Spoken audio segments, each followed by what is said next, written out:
Welcome to the Selling from the Heart podcast on the Salescast Network. You've joined a global movement of sales professionals who are dedicated to being authentic and building trust. We call it Selling from the Heart. Together, we are on a mission to bring sincerity and substance to the sales profession we all love. Get ready to be inspired and equipped as we join our hosts, Larry Levine and Darrell Amy.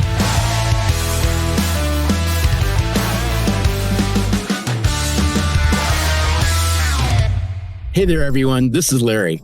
I want to take a moment to express my heartfelt gratitude for the incredible support you've shown since Selling in a Post-Trust World book launched earlier in August.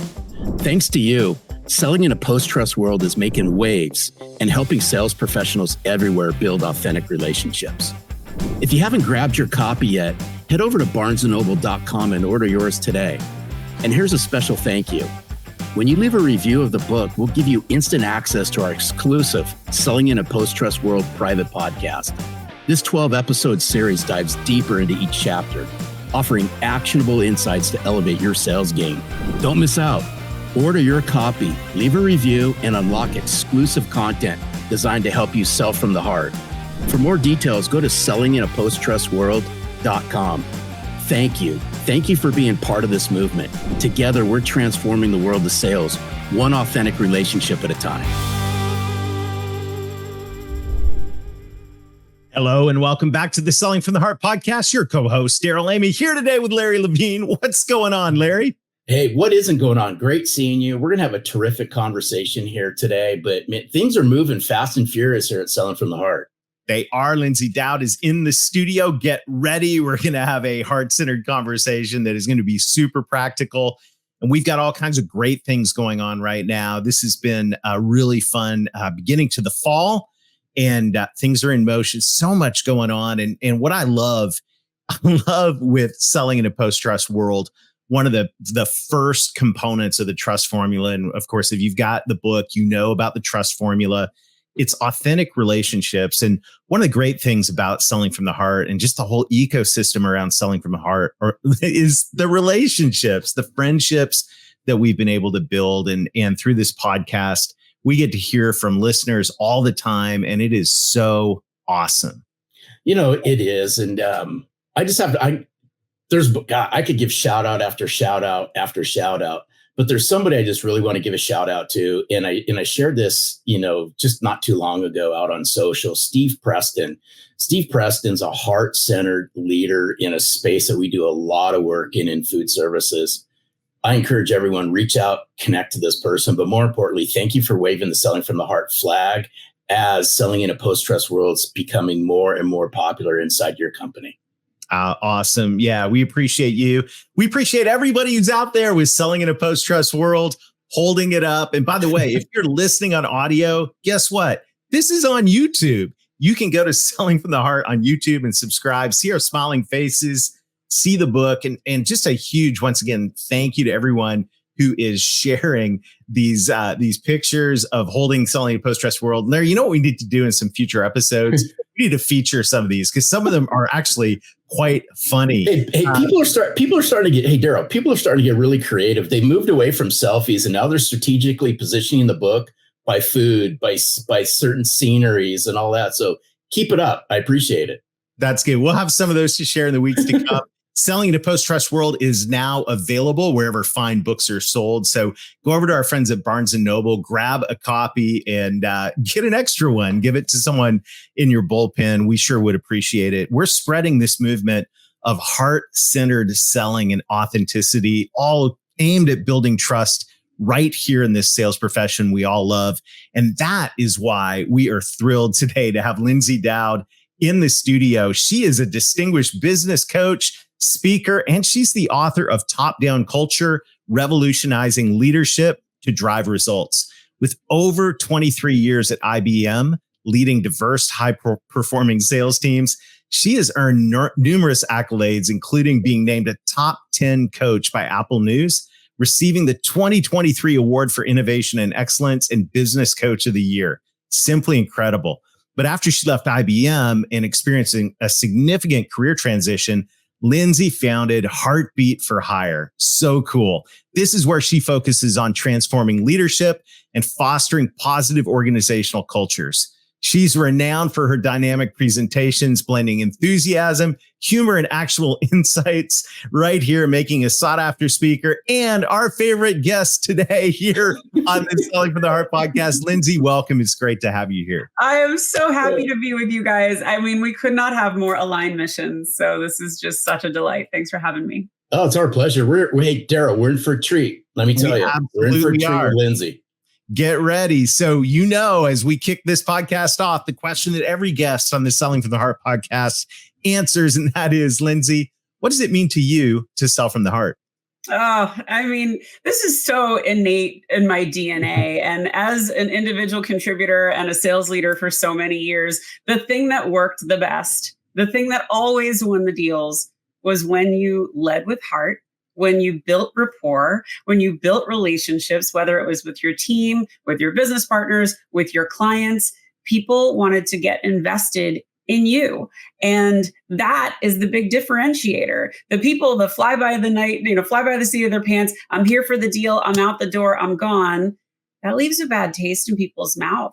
And you want to be the person that they turn to for expertise. You want to be the go-between who, if you don't know the answer, you're going to find somebody that has the answer. And it's just showing up with integrity. I just think that the best sellers do this, and the best leaders do that as well. And I think that's just the real differentiator. My favorite sellers, my favorite leaders all do this, deep within their spirit, within their bones. And it's a game changer.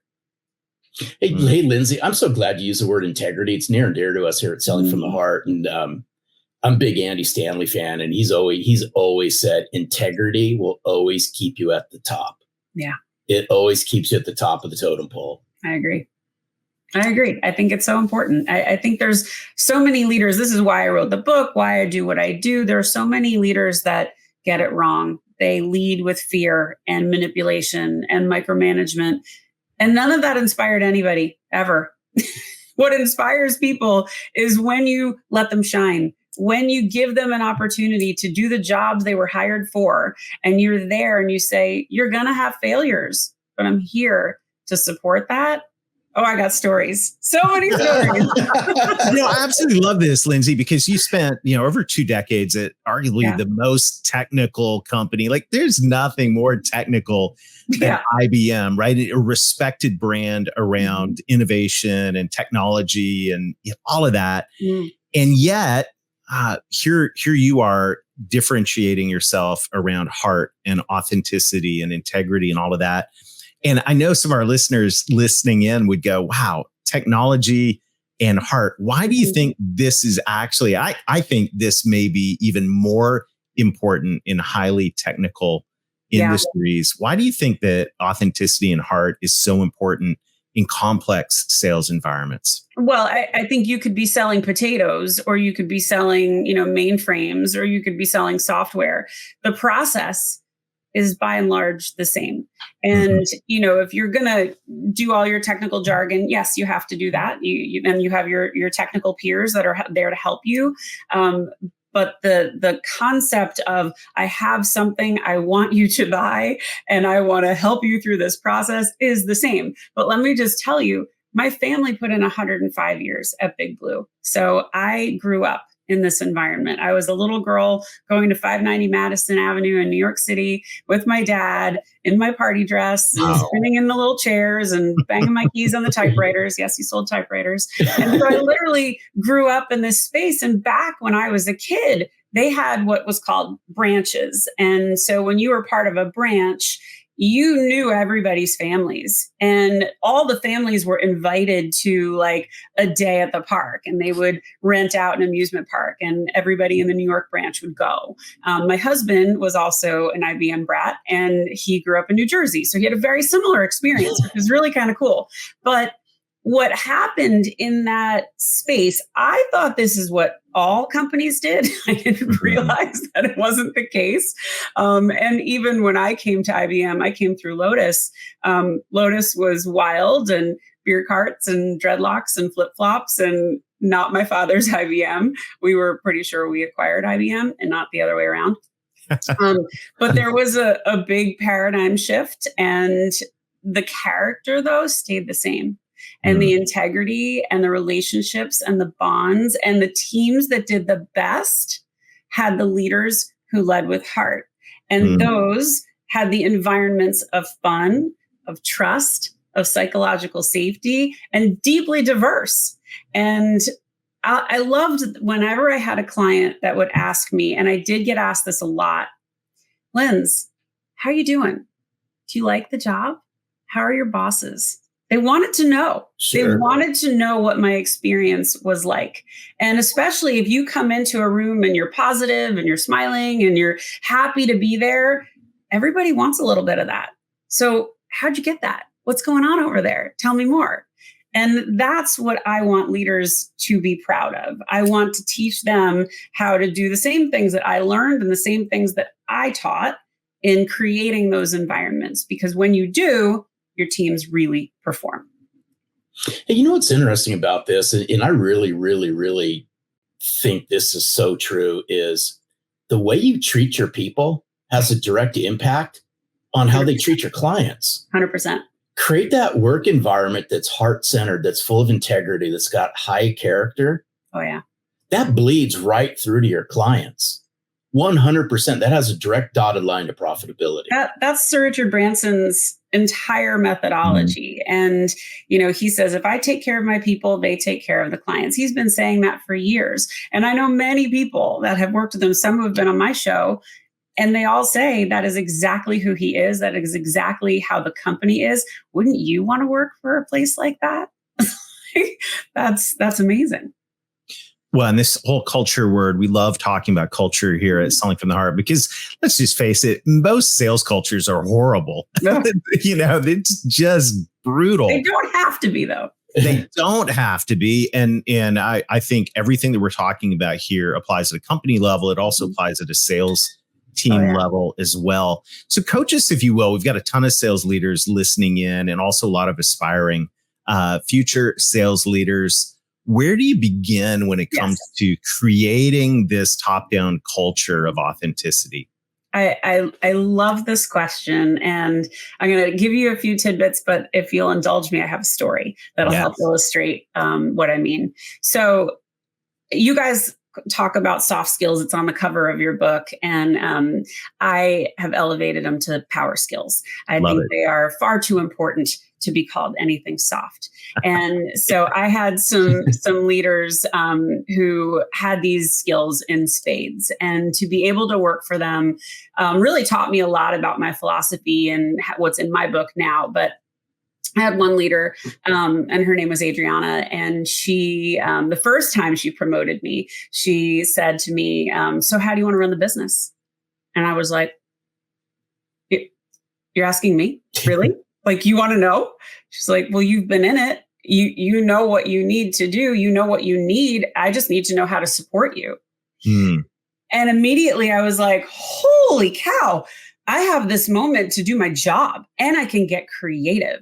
So of course I turned that around, and I talked to my managers, and I'm like, all right, guys, we have an opportunity. What haven't we tried? What's different? What can we do?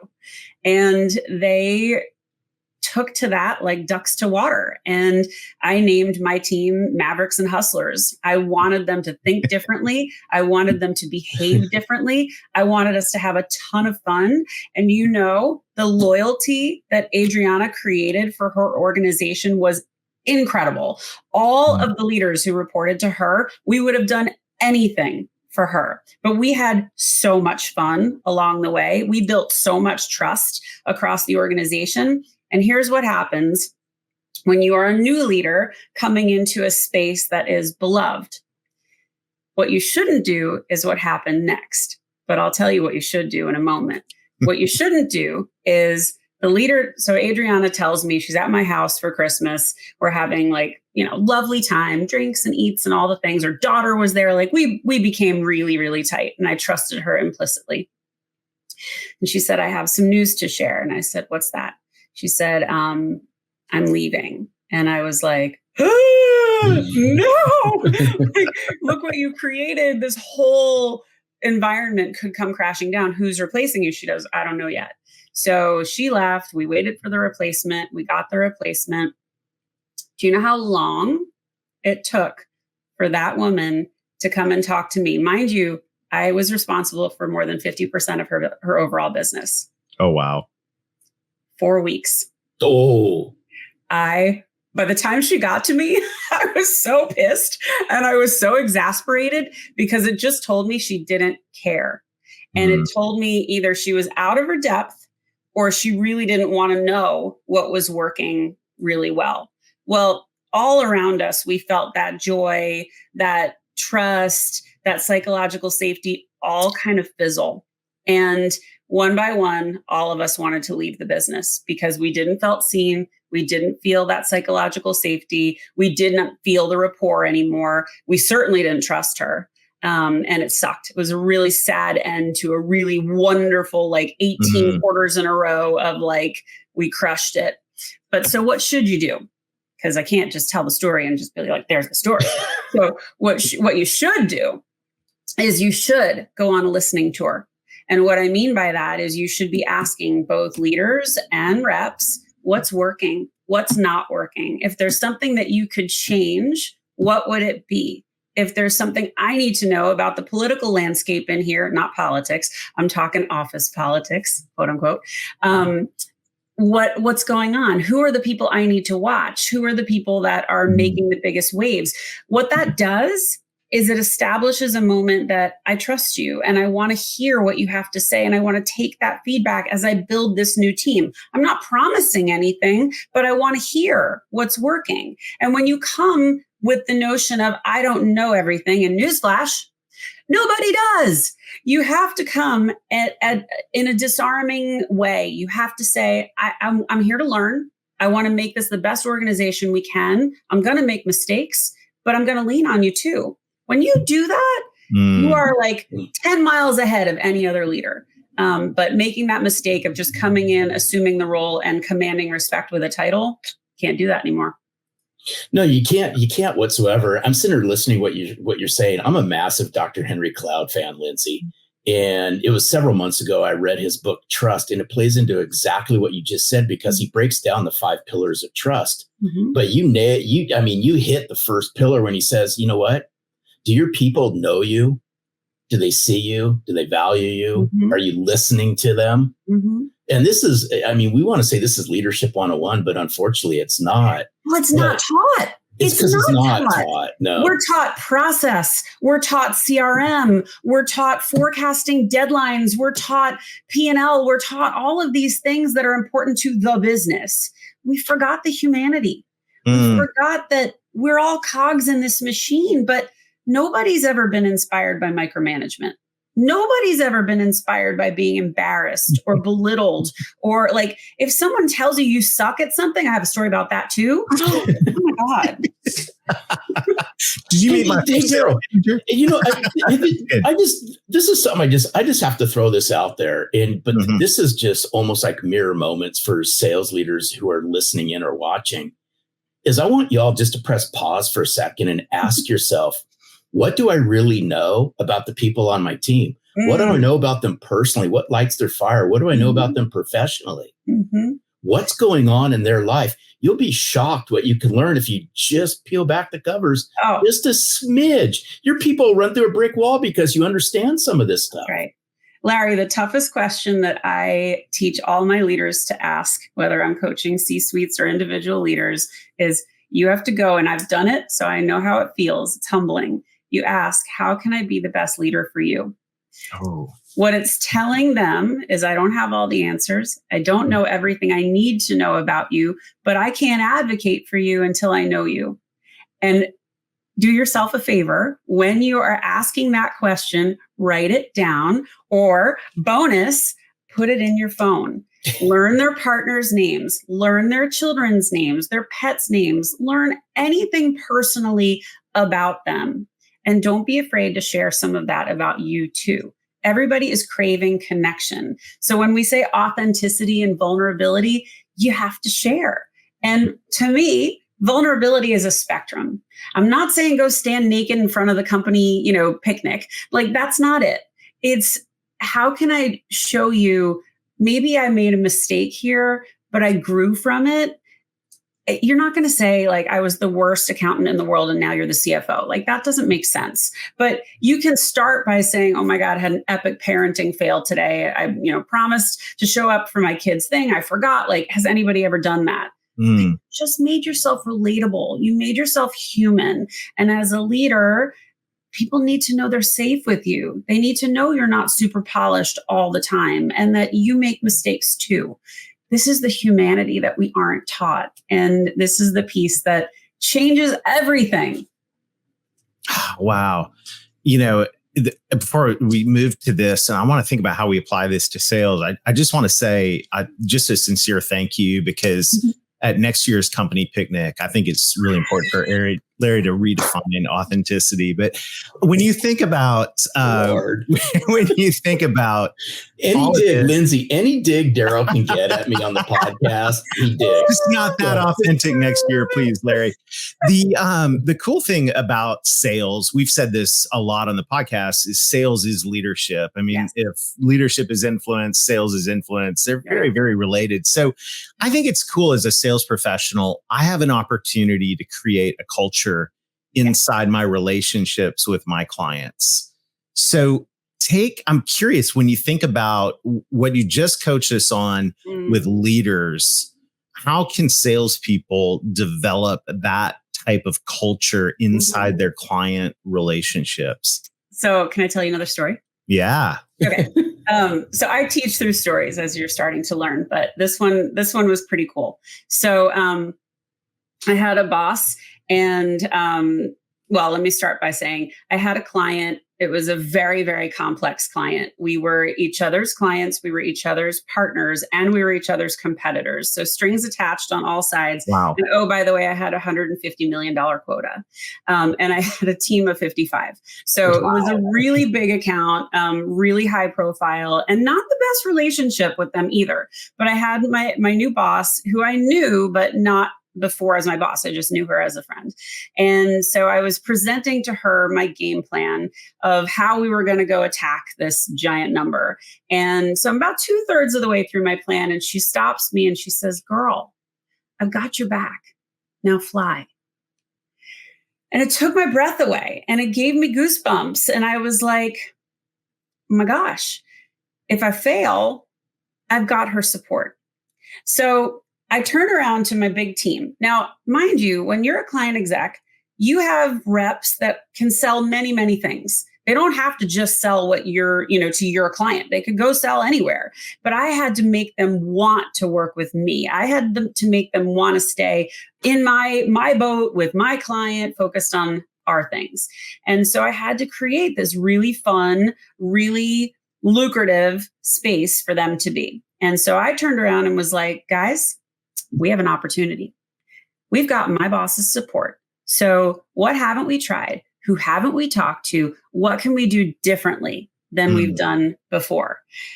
And we started getting really creative. Now, a lot of client execs were gatekeepers, and they would be like, I'll let you in when I'm ready. And I was kind of like, oh my God, I have a huge number. I need everybody selling. I am not a gatekeeper. But what I did say was, tell me what you're selling in a really simplified way so I understand it.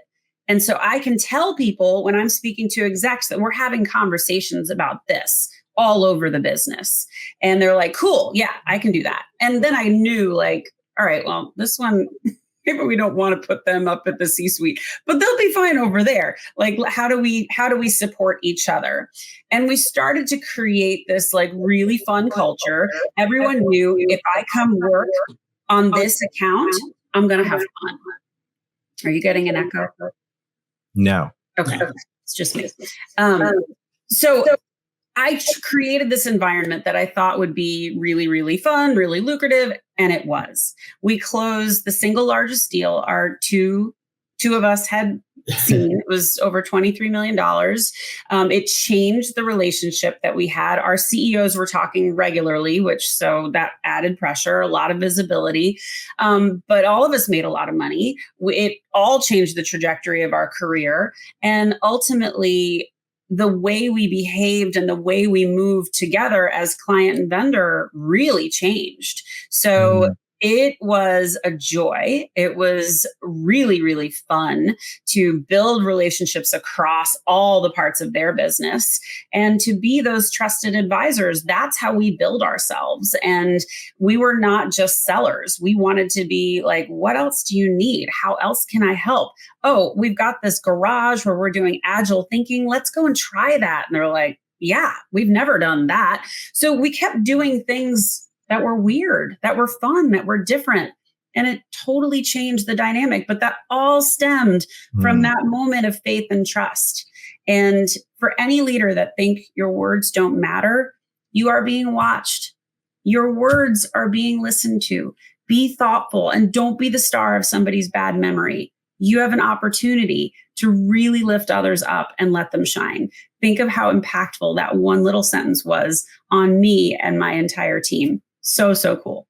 Wow. Hey, Lyndsay, this is a great story. And there's a couple things I just want to drill in on because salespeople can control this as well. Your words and your messaging and how you deliver this to your clients matter. Yes. And they're paying attention to it. Yeah. And sometimes they'll be really boisterous about it. And sometimes they're not going to say a word about it.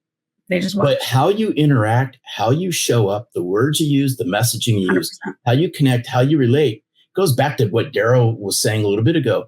You have the opportunity as a salesperson to create, we'll just call it a subculture inside your clients based on the words, how you show up, how you connect, and the messaging that you use. And you control this, which has a direct correlation on profit, has a direct tie into revenue, and has a direct tie into referrals. Yes, it does. And I think when I think about how you show up to a meeting, if you are showing up and you've got lots of rapport and you're laughing and you're inviting people into the conversation and you are giving off positive energy and confidence, everyone's attracted to that.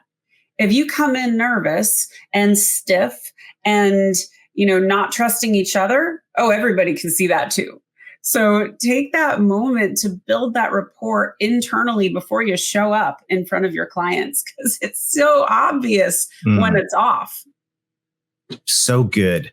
Lyndsay, I know our listeners are thinking two things right now. Number one, how do I get top-down leadership? Like, this is something I want all of our leaders and I want our sales professionals to look at this, because I think this top-down culture book is going to be an incredible resource. I know people are also thinking, wow, how can I get more Lyndsay Dowd in my life? Well, the book is on Amazon. This is the book, Top Down Culture. It is chock full of stories like the ones that you just heard. That's totally how I wrote the whole book. Every chapter has stories in it. And I really wanted to illustrate what good leadership looks and feels like. And my mission in life, much like yours, is to transform leadership as we know it, to really focus on the human side, the humanity, the heart. I also have a podcast, and it's called the Heartbeat for Hire podcast. Awesome. And I feature Olympians and world champion athletes and CEOs and disruptors and doctors and actors and incredible humans sharing their stories of resilience with my lens on leadership and culture. So you can check that out on YouTube or wherever you find your podcasts. I'm really busy on LinkedIn, and you can also go to my website, heartbeatforhire.com. Awesome. So all that in the show notes. Lyndsay, thank you so much. You're a true Selling from the Heart champion. We really appreciate you sharing time with us today. My pleasure, guys. Thanks for having me. Thanks, Lyndsay. Awesome. Wow, what an incredible conversation. And this last segment, for all the sales professionals listening in, what could you do to create a culture inside your client base? Leaders, we know we've got an incredible opportunity to create culture in our sales teams, executives, of course. And wow, what incredible practical information. I love those stories. But I think about this as a sales level as well. And those simple things we talked about in the middle of this episode around, hey, get to know your people. Like they're their partners' names, their kids' names, get to know, what they enjoy and humanize this relationship. If someone at IBM can do this, you can do this too. No, absolutely. And I sit here and think about, how can you connect? So in looking this through a sales lens in wrapping this up, Darrell, is I want us all to think about this as salespeople. You can control this. How you all show up, you can control. And I'm just a massive believer. The faster you get to somebody's heart, the faster they're going to open up. The faster you make somebody comfortable about you, the faster they're going to start sharing business secrets. Yeah. You can be the smartest sales professional out there and know so much about your products, but if you can't connect at the heart, they're going to be reserved. I don't care what people say. They will be reserved. Connect to their heart. Watch how fast they open. You control this. And it's the culture you create with your clients. Absolutely. So good. Hey, thank you to everybody who is not only listening in, but is sharing this. We're leading a movement of trust and authenticity right here in the sales profession. We've got a guidebook. Larry, thank you for putting this together. Also, just a reminder, we're on YouTube. So if you're listening on audio, would you do us a favor? Go over to YouTube. And when you watch this, click subscribe. And here's the reason. As you do that, it helps us spread this movement of authenticity and trust right here in this sales profession we all love. Hey, plus I want to give a shout out to our hair and makeup artists. That's another reason why we all want you to check us out on YouTube. We spare no expense here. I mean, let me tell you, look at this. Hair, makeup, Darrell, that was the real reason. Just let the cat out of the bag. That's true. And just so you're aware, none of the company picnic antics from last year have made it onto YouTube. You're going to be fine. Hey, thank you everybody for listening in. Till next time, keep being genuine, keep being authentic, keep building trust, create a top-down culture, and most of all, sell from the heart.